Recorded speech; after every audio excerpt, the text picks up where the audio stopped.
The next time you have a craving for a burger, try these smash burger patty melts. Let's get into it.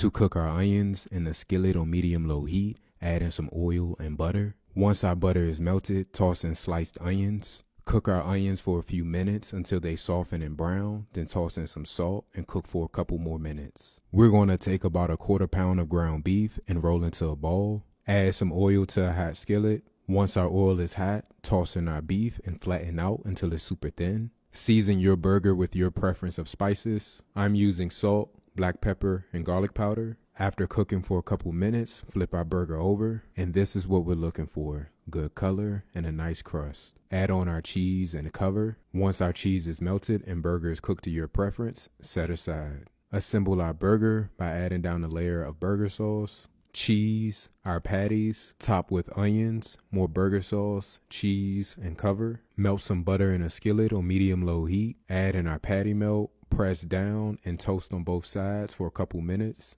And there you have it.